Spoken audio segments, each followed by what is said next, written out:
Welcome to the Love Mondays podcast. My goal is to bring inspiring and authentic guests on this show who can have a profound impact on my viewers and listeners.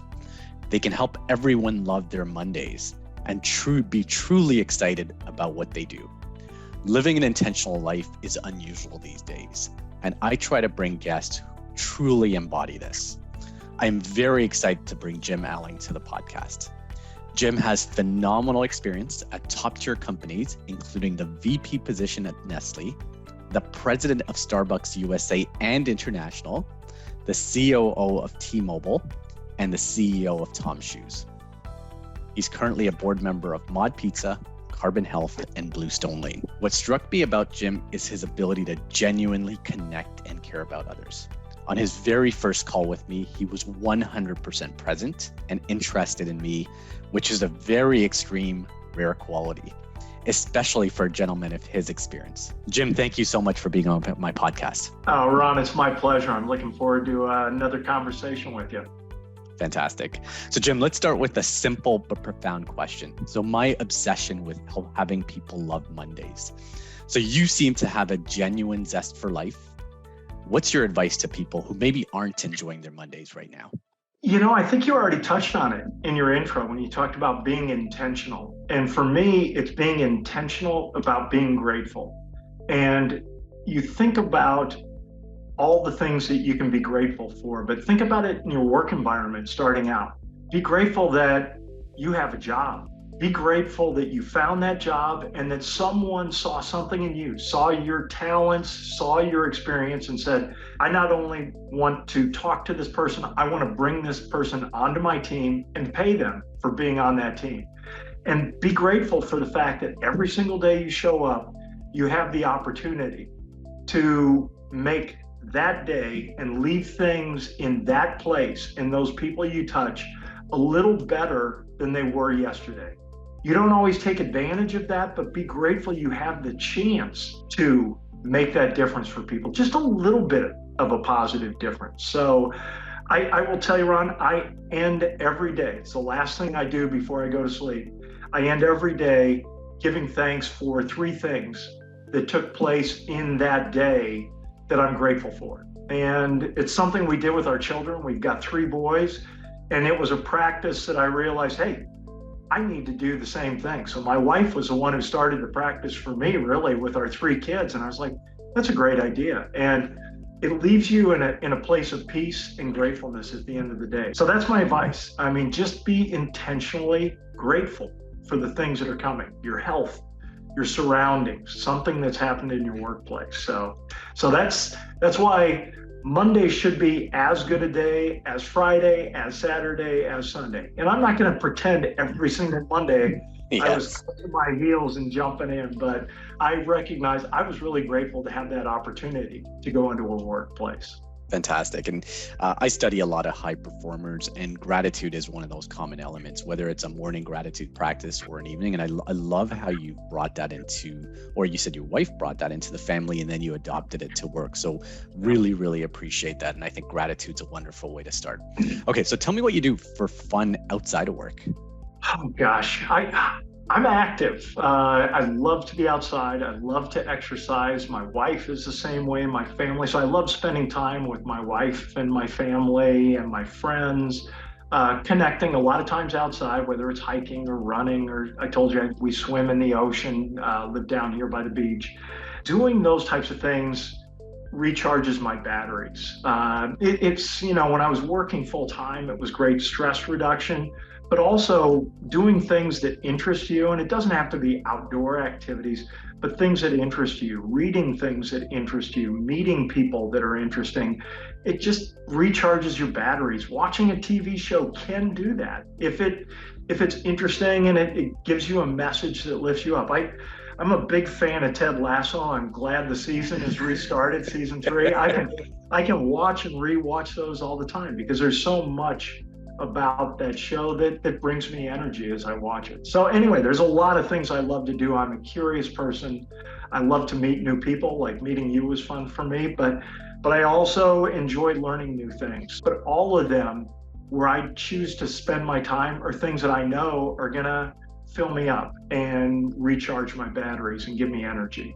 So no, and I love how you said, hey, these recharge you and actually lead to better performance. And actually, funny enough, I think you just convinced me to watch Ted Lasso because I'm a big soccer player. That's one of my de-stressors.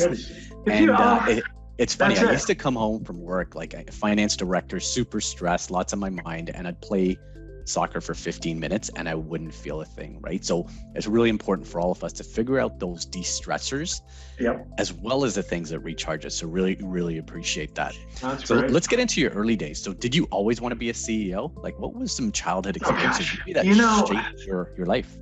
I think I knew what a CEO was, but I had no aspiration to be a CEO. I mean, if you're talking about just starting out, I grew up in a small town, Decatur, Illinois, and farm country in Illinois. And my family instilled a strong work ethic, whether it was doing chores as a little kid to get your allowance. And then, at age 11, I had a paper route. Age 12, I was detasseling corn in the cornfields in central Illinois for a summer job, which, at the time, $1.85 an hour seemed like the most money anybody could make in a job, and then I moved furniture through college, really needed the money, and couldn't do the internships and things like that. So I will tell you, those types of jobs, though, especially moving furniture, I mean, you're moving people's precious goods out of one house and into another. They're worried about the damage deposit of an apartment or resale of their house, and then you're moving them into a new house.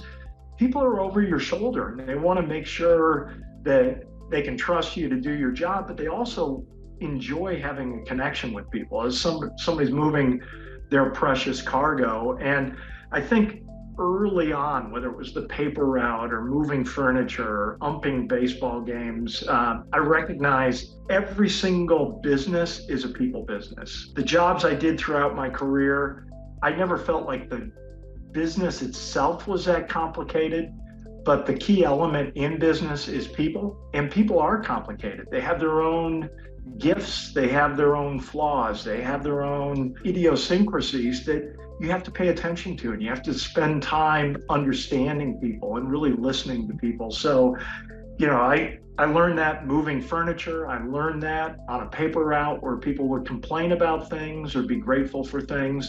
And that listening to people lesson came early in my life. But did I think that was going to lead to a CEO job? God, I just wanted to make sure I didn't get fired in my first real job. I was just happy to have it. And I was like, I'm going to work hard so I don't get, laid off or fired. And, I dreamed someday of I started in marketing. I dreamed of being a product manager. I thought, man, if I can just make it to product manager, I'm set. I can lead a comfortable life at product manager. So anyway, that's a little of the background, as far as my career.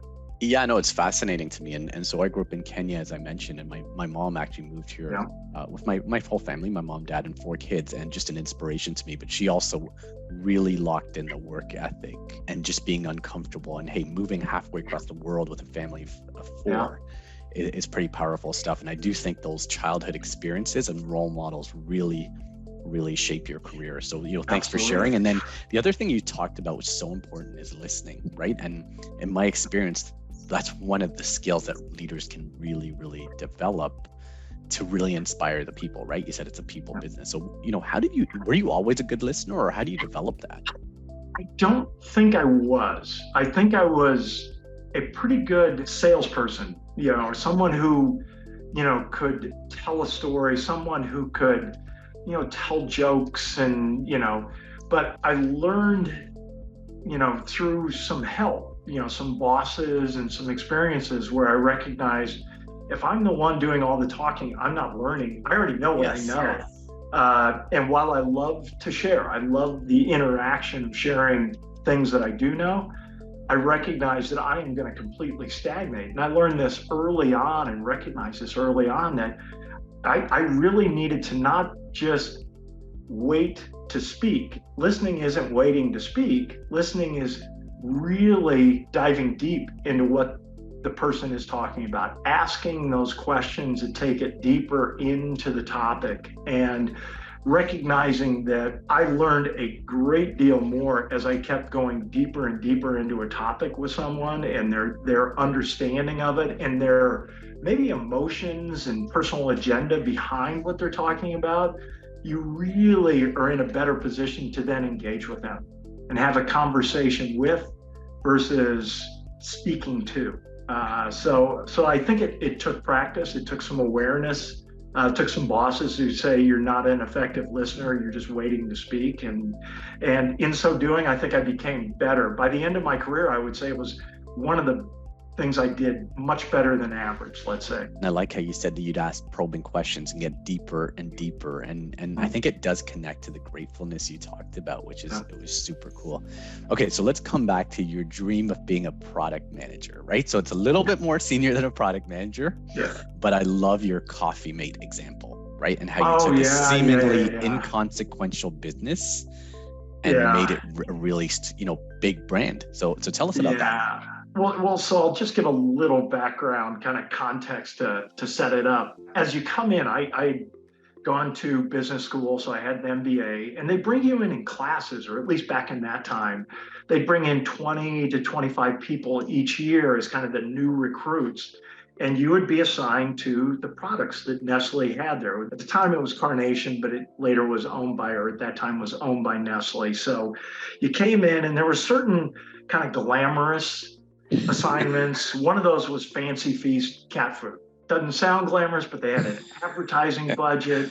Brand was on the rise. That was, if you got tabbed for Fancy Feast, you knew you were like one of the top in your recruited class. There were other brands though, and I got one of the other brands, and it was Instant Powdered Coffee Mate.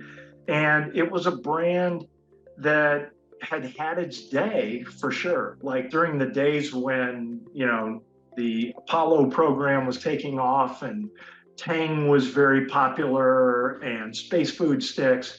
Instant Coffee Mate was the revolutionary powdered coffee creamer in the 60s. Well, this is now the mid 80s, and powdered Coffee Mate was declining at 5 to 10% per year. It was under $100 million. And the company recognized, hey, this is going the way of Space Food Sticks, Space Food Sticks and Tang, and it's not going to be a brand that has a resurgence. So they wanted people working on it, but they didn't want to overinvest in it. And I was fortunate enough to join the brand when there was just a small group of us who really believed we could turn Coffee Mate around. We believed we could get it back over $100 million in sales and get it growing again. And we developed a plan, and we got excited about that plan. One thing I learned right then and there, and I guess I already knew this, but I saw it now in business, is if you can get excited about what you're working on, you're much more likely to get other people excited. And if you're a shoulder shrug on the business you're working on, you don't really get excited and believe in it, you're not going to get anybody else to get excited about it. So we built this plan, and I developed a rapport with the salespeople, the head salespeople, and they were important in determining priorities for their sales force out in the grocery stores. And we said, we got a plan to turn this around. We need a little extra effort from you. And I think because we built that relationship, we got disproportionate attention from the sales team. We were able to get some growth on a brand, again, that was declining pretty significantly, which then enabled us to get some money to put advertising behind it. And then we got some money to do some innovation, and we came out with Liquid Coffee Mate. Doesn't sound like the biggest jump or revelation in the world, but for us, that was a massive innovation to launch Liquid Coffee Mate. And then from there, we launched liquid flavored coffee mates. It goes on and on and on. Fast forward from mid 80s to today, this brand that when Nestle bought it, they said it's a strategic orphan was the word they used. This is a strategic orphan. It doesn't make sense. We're going to have to just shut it down quietly. They decided, as they saw our growth, they said we should launch this in other international Nestle countries. It is now, I believe, over a $3 billion global brand for Nestle. And I will tell you, that is, again, testament not just to being excited about what you do, but being with a group of people who were willing to believe. I was the most junior guy on that team. Now, over time, I became the vice president of that team, but I was the most junior guy. Every single person who worked on that initial team went on to take roles of president or CEO at other companies or within Nestle itself. So I was very fortunate to be surrounded with great people. But also, I think there was chemistry we had and belief we had that carried through. So, long example on a brand that, again, was not a glamorous assignment, but turned out everybody at the end wanted to be working on Coffee Mate, not Fancy Feast. It was like the go-to brand. So, anyway.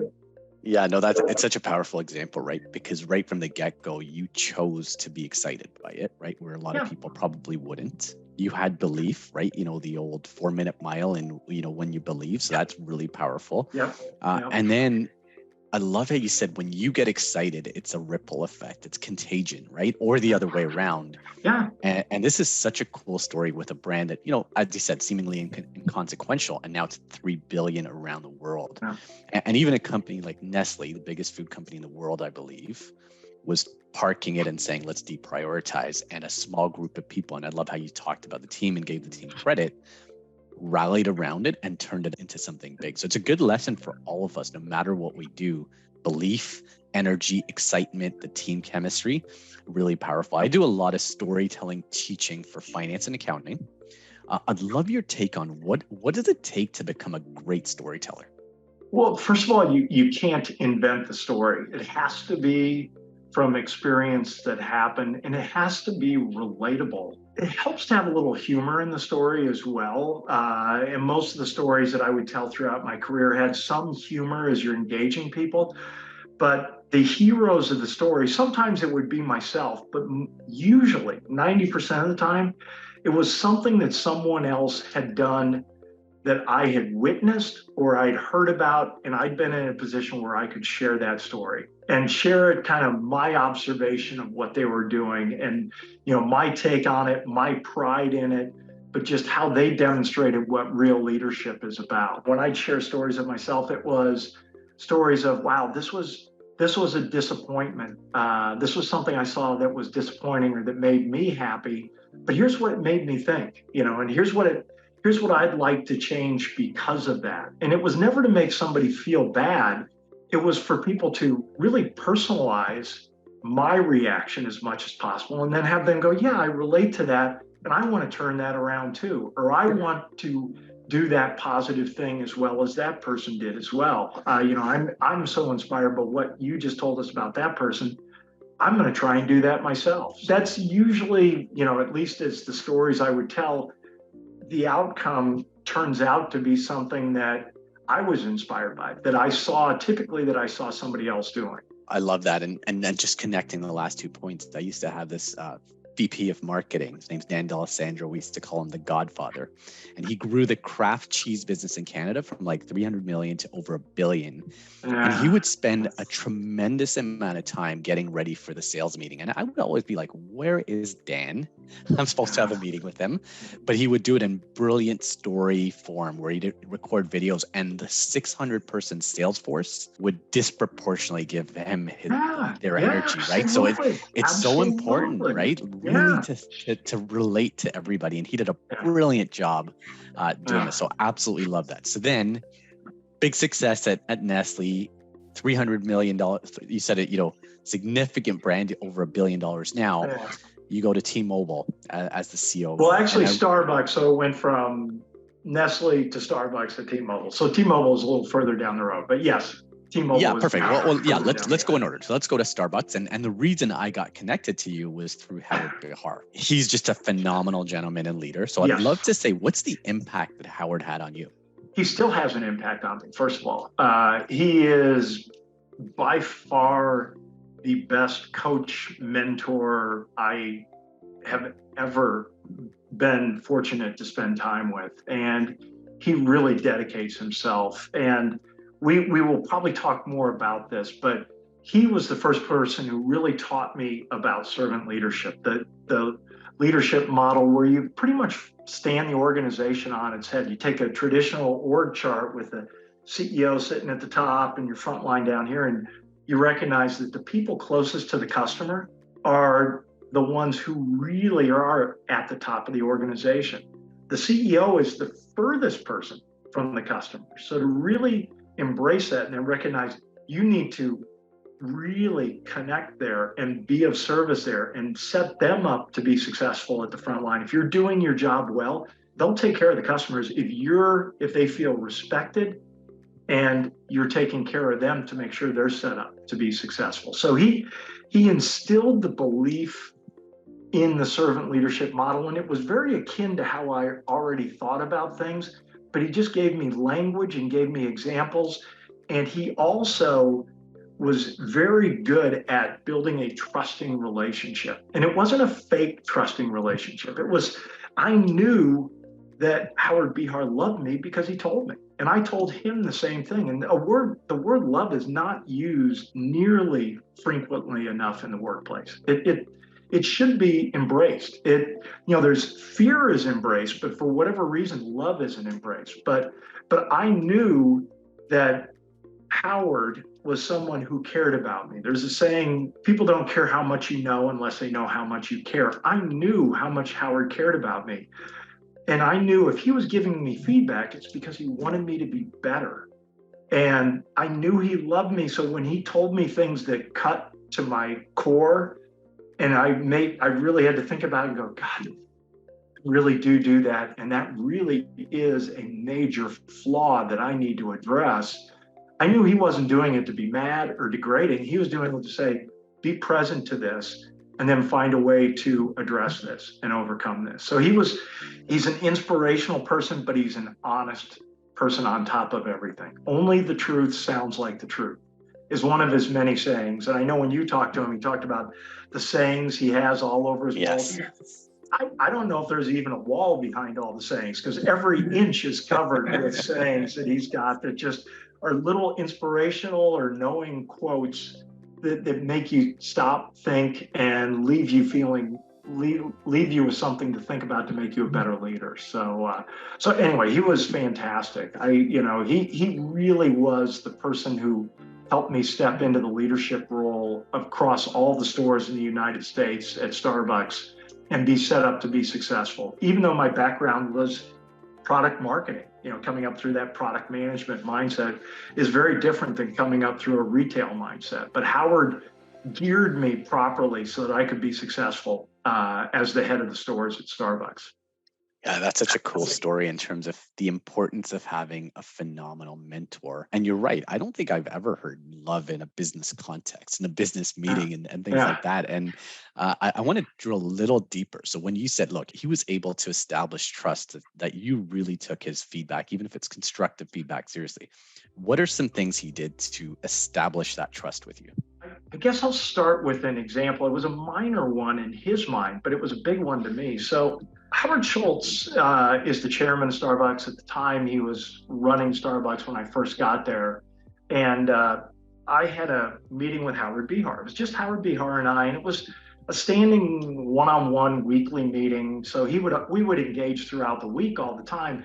This was kind of our formal set aside 1 hour one-on-one meeting time. And Howard Schultz came, flying into his office, opened the door and said, Howard, I need to grab you.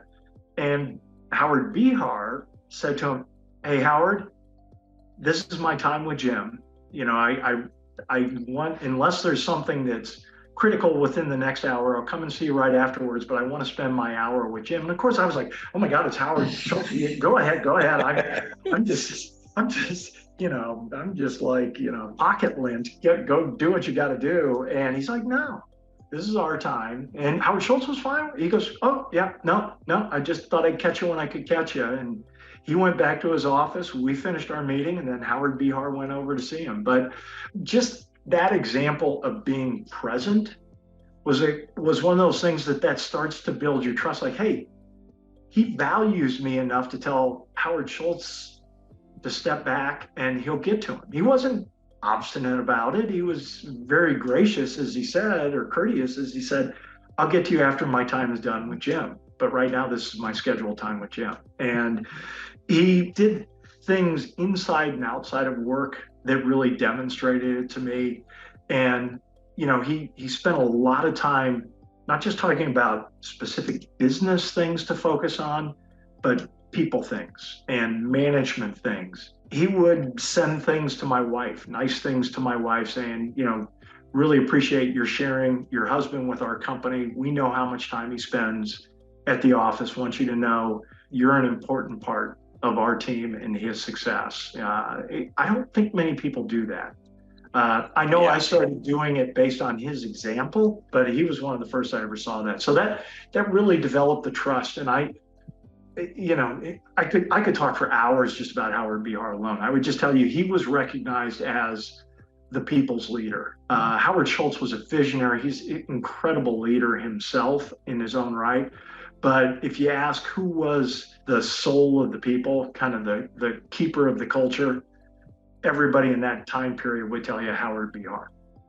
Yeah, that's phenomenal. And I love how you said he cared about the whole person, the whole gym, not just the work gym, and not just the work priorities. And the way you put the organization pyramid, you flipped on its head for servant leadership, that is living it out. That's not just talking about it, that's living it out. And he'd go out to the stores.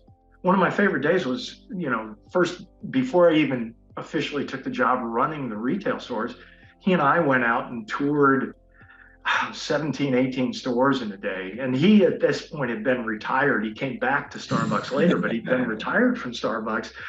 And it was just amazing to see him with the people and going to the people on the front line and asking them questions and all of these things. And it was just, the little things mattered. And at the end of the day, he was like the Yoda of retail. You know what I mean? He was like this all-knowing, wise being.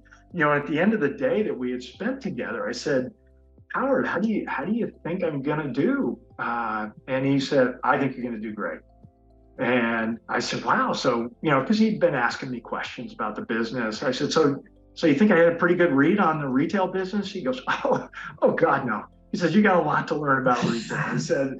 He said, but here's why I think you're going to do well. He said, the first part of it is I saw how you engaged with the baristas, the people in the green aprons. You went back there and you talked to them. You asked them questions. You asked the managers, how do you think you could grow your sales? What else do you need? How could we better support you? And I saw you taking notes. He said, you got to do something with those notes, but just that engaging, just that listening, asking that extra question that we talked about earlier.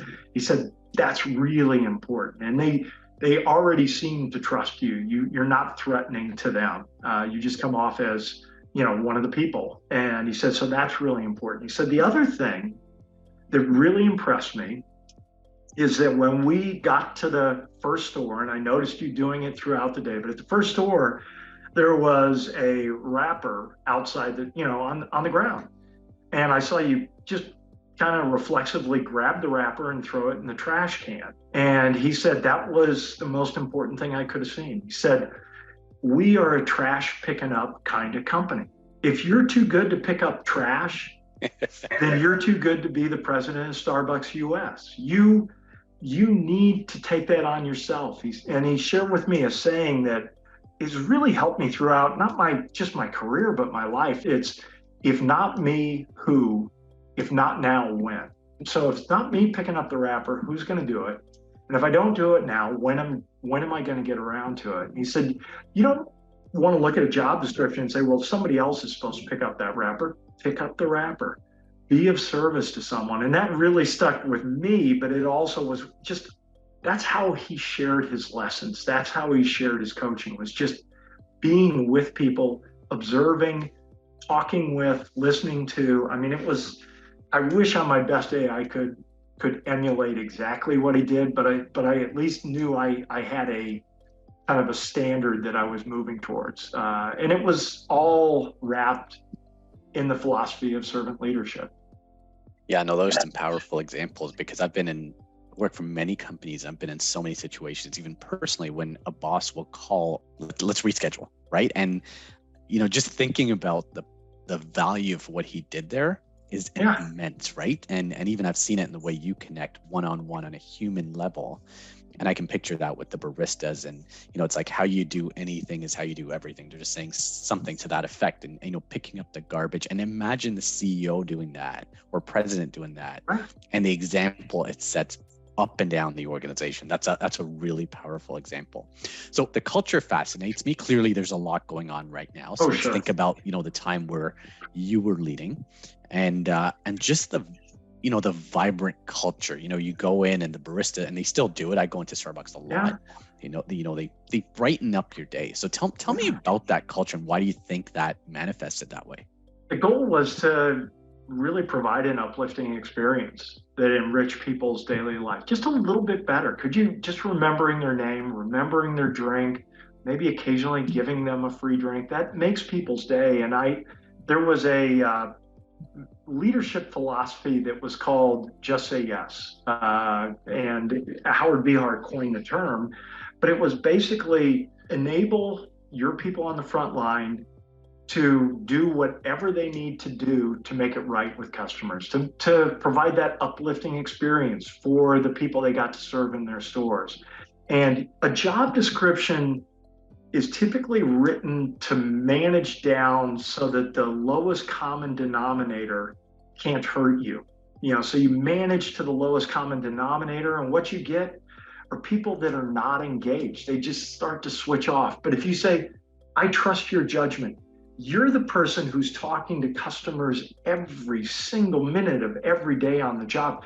You don't need to do focus groups. Just go into a store and talk to our people who are talking to the customers all the time.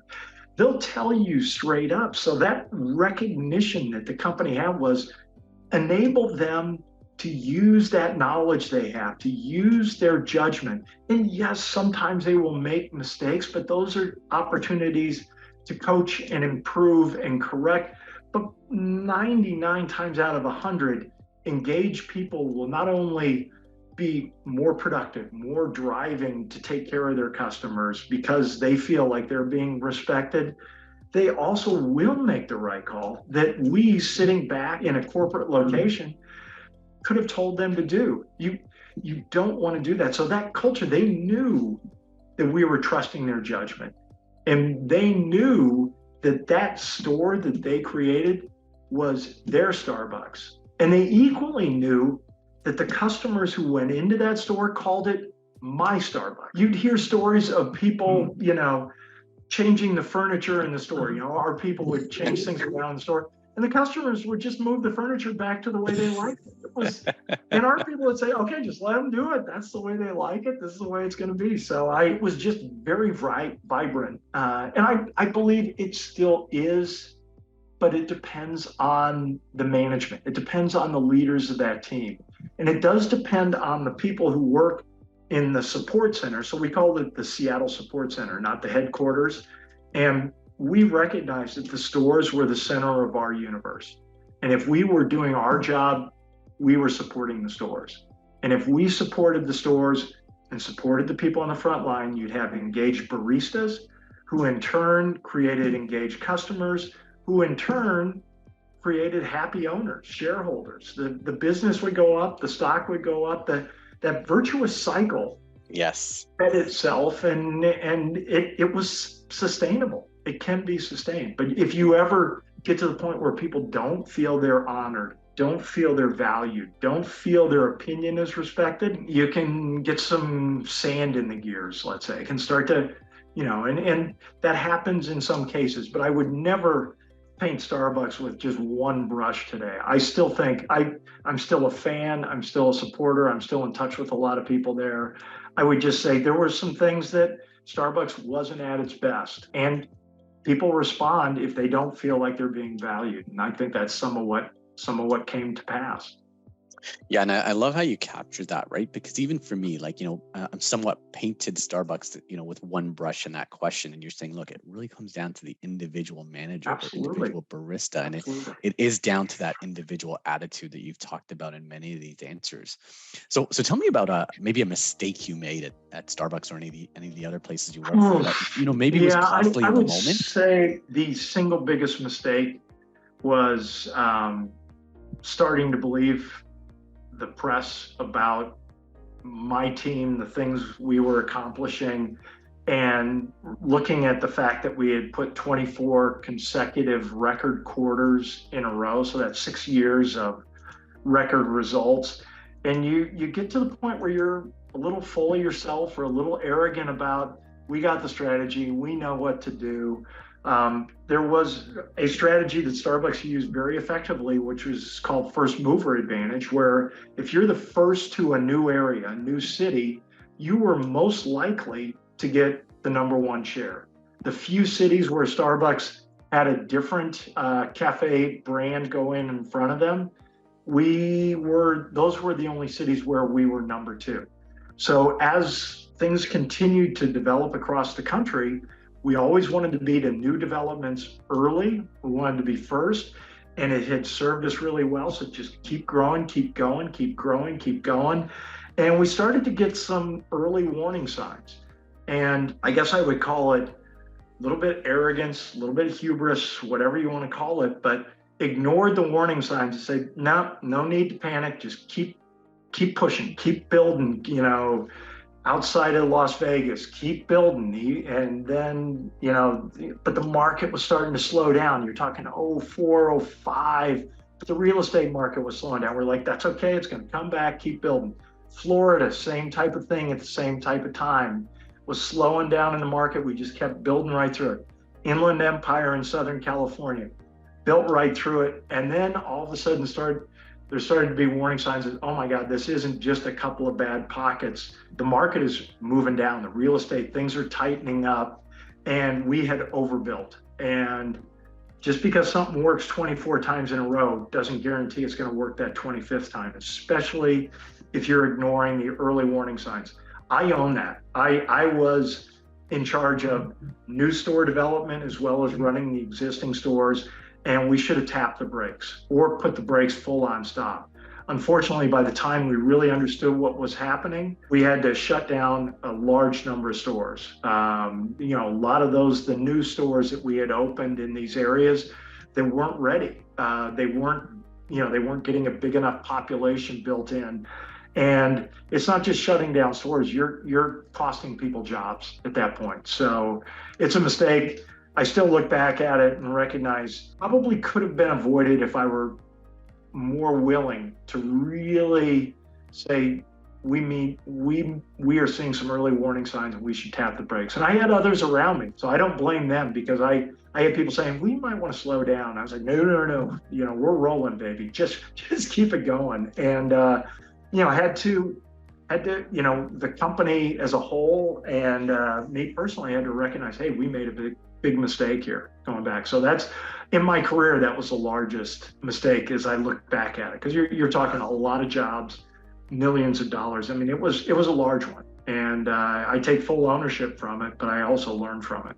Yeah, and it's great how you've kind of shared it, pretty big example, and you've taken ownership. And look, I think if most of us are in a 24 quarters in a row, it would be natural, but it's a good lesson to say, look, it's a new quarter, it's a new day. Don't take it for granted. Be grateful, all the things you talked about, and listen to those early warning signs. Yes, really, that's really, it. I always talk about listening. I was ignoring. I was a little bit arrogant. And it's funny.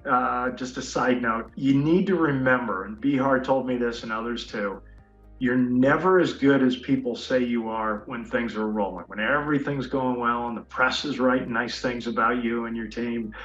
Don't get too enamored with yourself. And on the flip side, you're never as bad as everybody writes and says you are when things are going poorly. There's so many things underneath that. So the generalizations, if you pay attention to them, can be damaging both on the upside and on the downside. So you got to recognize, what is the real work we've done? What is the real impact we've made? Yeah, no, and just on that, clearly there's a lot of negativity around it, around the situation right now. What's your hope for Starbucks? If you think about, hey, right, getting through this challenging storm. My greatest hope is that they remember that when Starbucks is right today, and it's right often, it really does provide that uplifting experience for people. It makes people's day just a little bit better. The connection as I go in, when you get that positive connection, you can just give people a little extra boost in their day. I mean, yes, the caffeine gives people a boost, but that's not why they come back. They come back because somebody makes them feel important. Somebody makes them feel special. And that's what Starbucks does when it's at its best. And the times when it doesn't pull together, it's because they're not doing that. They're either focused on something else, or maybe they aren't set up to succeed because the tools they have aren't everything they need to be. I think Howard Schultz did a great job going back in and really talking to the front line and listening to what the front line needed, and then investing to put that in their hands and to show them, we value you, we respect you, and we know you are the person who owns that relationship with our customers, who ultimately have the decision to make on whether we're going to make our shareholders happy or not. And if they're engaged and happy and loyal, our shareholders are typically going to be rewarded and happy. I hope that those cases I see where Starbucks is at its best become the vast 99% majority. And there's always going to be outliers where it's not working, or someone's not off, or someone's having a bad day. I mean, when you've got hundreds of thousands of people in your organization, you're going to have some people walking in who had a bad night and they're coming into work and they just might not be right. What works is when the rest of the team picks them up, supports them, and gets them turned around so that they're not just right with customers, but they're right. Yeah, no, and so for me, my local Starbucks is at Mavis Britannia in Mississauga, Ontario, and I just started my own business, so it's really filled a couple of gaps. One is I go in there for focus, and the other is the energy in there. I can barely get a seat. It just brings a bit of community to me, and so it does fill that for me. When I was used to working in large organizations with big teams and often on my own, so it's actually filled a pretty big gap in a really powerful way for me. Okay, so let's move on from Starbucks. So now you're the COO of T-Mobile, and I came across a cool example where I think you were visiting a city and the sign was burned out and it just spelled bile. The TMO.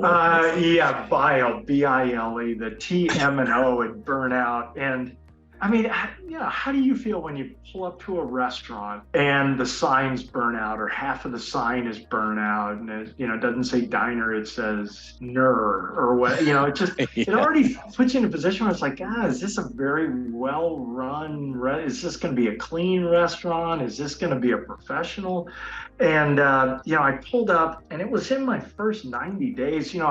Whenever I start a new position, I like to go around, see things, talk to people at all levels of the company throughout the organization, my direct team, but the whole team.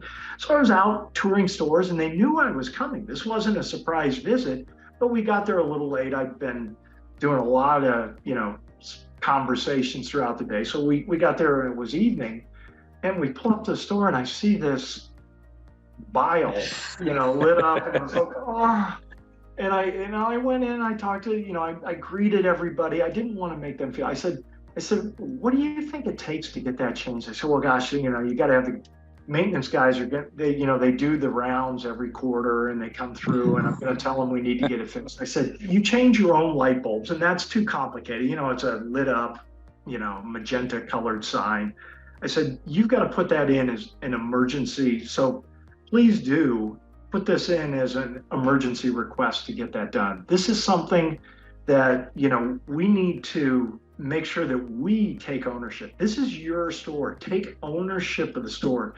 Demonstrate your pride. You've got a team you're really proud of, but you're all inside a building that says you're bile. I said, get the pride you have demonstrated on the outside of the building. You wouldn't want to leave trash outside the building, but that sign with the TMO not lit up, I said, we've got to light up the TMO. So, it was my first keynote, then was 3 months later. So I'd been with the company roughly 6 months, and we had a large meeting with all the managers and all the different leaders throughout the company. And I shared that story. I told this person I was going to share that story. I said, this is just an example, but we have to let everyone know we do own these stores. We are proud of our stores, and you should come on in because this is a professional organization. So I guess that's one of those stories I do. I mentioned storytelling. So this is one where I did have some observations and I could share the story. And, I poked some fun. The manager was a fantastic manager, actually, just didn't feel empowered to call the techs and do an emergency fix on something that should have been fixed. So any role you go into, you want to spend that initial time really reaching out and listening, reaching out and connecting, sharing some of the things you've seen. You don't ever want to be that new boss who comes in and criticizes everything that the team had done previously, and then turn around and say, now you can follow me. After you just criticize something they've done working Yes. maybe that person who was their boss, they really like that you replace. You compliment them on the things you can genuinely compliment them on, and you learn the things where you can improve. And then after having done that, you share stories, but you also share, here are some things that I think we can do even better. Here's some things that I don't think we need to do. We've got too many priorities. Whatever you hear, the best ideas are typically coming from those conversations. They didn't come from inside my brain. I was very good at giving a microphone to others' ideas. And I'm proud of that. I didn't have a lot of whiz-bang original ideas, but I'd hear things and go, we need to fix our toilets so that we don't have residential toilets that overflow, but we have commercial grade toilets that, flush like a jet engine and they never have to plunge them. And, so those types of things, I did at T-Mobile, I went on to Tom's Shoes, did the same thing, and definitely did it at Starbucks. But I give credit to that servant leadership orientation that Starbucks and Howard Behar in particular espoused but lived. They didn't just talk it, they walked it. Yeah, and that's such a powerful example where it says, look, you got to have pride in your house, right? Whether it's the light or the garbage, all those things. And it's also, it strikes me, if not now, when, right? It's like, hey, we're not going to wait for a quarter to fix this light. Absolutely. And that urgency, again, it probably goes up and down the organization. So I love that experience. So now you're in, you're COO of T-Mobile, CEO of Tom's. Can you share a couple of stories around, how did you approach those roles differently than Starbucks, if anything? And what are some lessons learned, maybe? I'll reference back to something I said early in our conversation, which is basically, I really don't think business is that complicated. I mean, obviously the wireless business is very different than a cafe, which is very different than the footwear industry. But you really, the basics of any business is you want to provide a service or a product that you can charge more for than what it costs you to provide. And if you can do that, you're generating a profit. I know that's an oversimplification, but that portion of the business was never the complicated part to me. It's the people aspect of the business that's complicated because people are complex in really good ways, but sometimes complex in ways that can bring an organization down. And I spent every role I went into, I really did spend that time trying to get out, be amongst the people, do it in a non-threatening way. And you're most effective, by the way, doing this when you're new, because you're asking them to give you ideas and give you feedback on things that they know you didn't do anyway. It's harder, and I think I got pretty good at it, getting honest feedback after you've been in the job for 4 years. And you're saying, what are the things we need to change? Where aren't we helping you enough? And you really have to make it non-threatening for people so that they'll continue to tell you, I don't know what you were thinking when you came up with this. This is the stupidest thing I've ever. It's like, you know what? I don't know what I was thinking either. That was pretty stupid, wasn't it? We should change that. So that's the posture I took, whether it was at T-Mobile or Tom's Shoes, was really understanding what the people were hearing, what the people needed to be successful, so that they would be that much more engaged, that much more valued, that much more switched on in leading the business. I also recognize that getting the right people in place is always going to be important. And you have to have people who share not your personal strengths, but your philosophy. They have to believe that the people closest to the customer are the people who have some of the richest information, greatest insights, Some of them aren't spot on, by the way. Some people, you can't just assume, oh, because they work on the front line, everything they say is gospel and it's perfect. And you look for themes that emerge across lots of conversations, lots of feedback you've received. And then you distill those and say, these are the ones that came out the loudest. These are the ones that deserve to have the microphone, the bully pulpit, whatever you want to call it, that you have as the leader of the organization for you to really give voice to so that everyone does. And when you do that, I do it at these large conferences with thousands of people. It was resounding because they were hearing what they were asking for. And you recognize why that was going to be good for the business. When they gave a standing ovation, it wasn't for me as a speaker. It was for me giving voice to what they were saying already. And they were just going, yes, yes, yes, you've got it. That's what we need to do. When I was at my best, I was able to give that voice.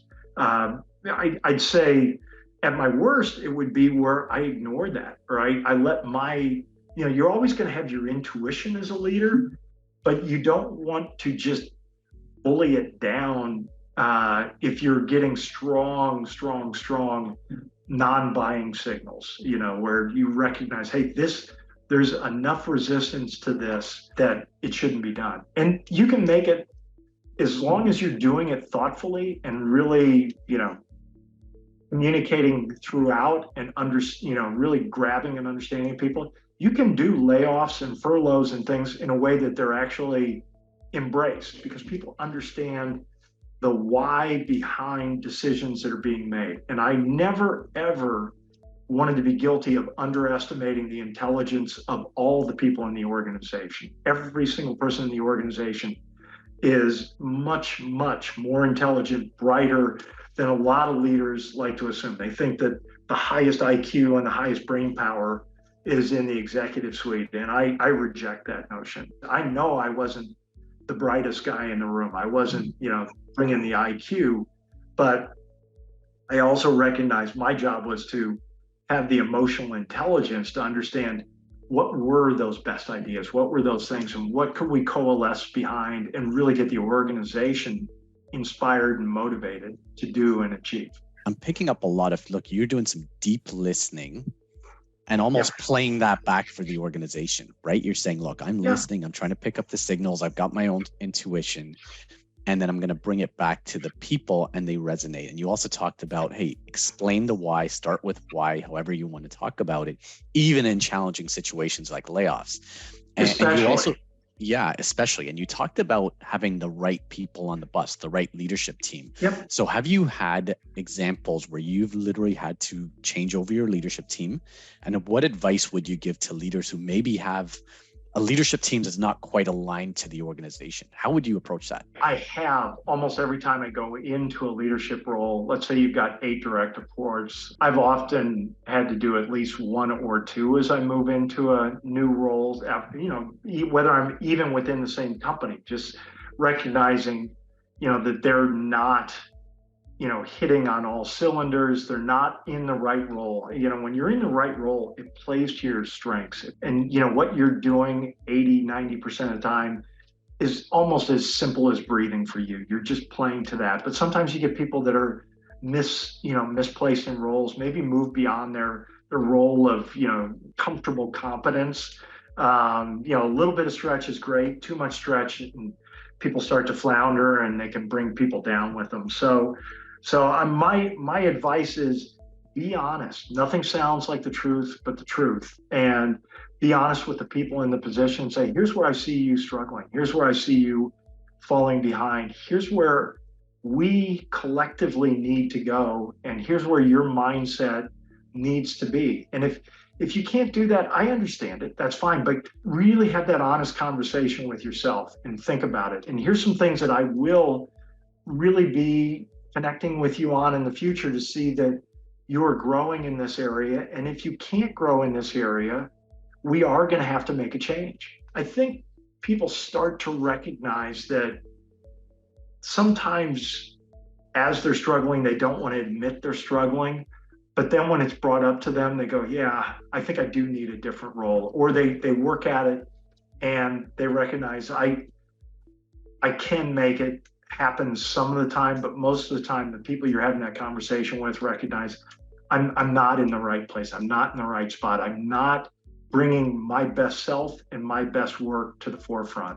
And that's when you have to make those choices. And same thing, I mean, if you're in a position where you have to do something broader across an organization, it's awful. First of all, any of these conversations, letting somebody go, I could never sleep the days before, sometimes the weeks before. I mean, just your nervous knots. You know, as much as it's the right business decision, the right decision for the organization, this is another human being. And the hope is that, first of all, you never want to surprise them. That's like the biggest no-no, is surprise somebody and say, hey, you're out of here. You know, you want to make sure they understand, here's what you should have been working on. Here's what we talked about you working on. Here's where I see you haven't been able to make progress. Here's why I think this is best for the organization. And I think at that time, it's not my job to say, and I think this is going to be the best thing in the world for you. What I do always want to make sure I say, and I learned this lesson by not saying it once, was you're so busy trying to just get that message out, you forget to thank that person for all the work they've done.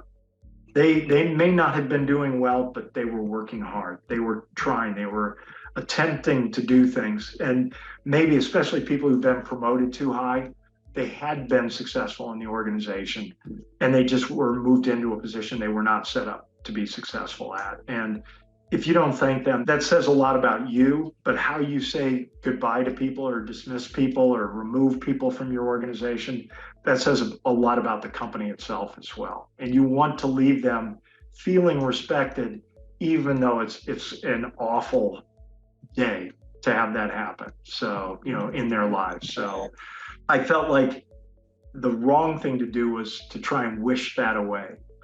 You know, the minute you know you have someone who's underperforming, that's when you have to start taking action to correct if you can.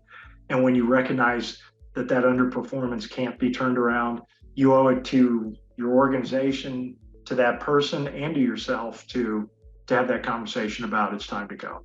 Thank you for sharing that. I think it's really important. And, you know, we talk about servant leadership and sometimes that's misconstrued, but I think the example you've shared is truth, honesty, but making tough decisions and really doing the right thing for the business, you know, even if it's a tough thing. So thank you for sharing that.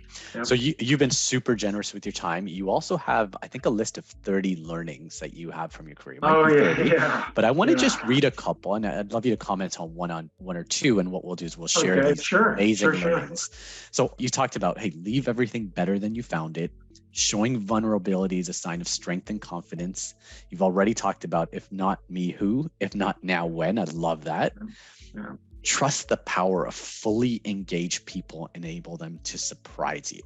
So that's a few. What's your favorite couple on your list there? Oh, I mean, I have one favorite in particular, and it's really my definition of success is leaving everything better than you found it. I don't know if you've ever seen It's a Wonderful Life, the old Jimmy Stewart. Yes. Every Christmas comes on. That really struck me. I think I was maybe 14 the first time it came back into re-release and started showing every Christmas. And I saw it, and you know how this one person who seemed like he was inconsequential, insignificant, he felt he was insignificant, then had a chance to see how he made the people, the places, the things that he touched in his life better because he was there. It was like, I didn't dream of being a CEO, but I thought, boy, if I can live a life where I leave things better than I found them, that's a good life.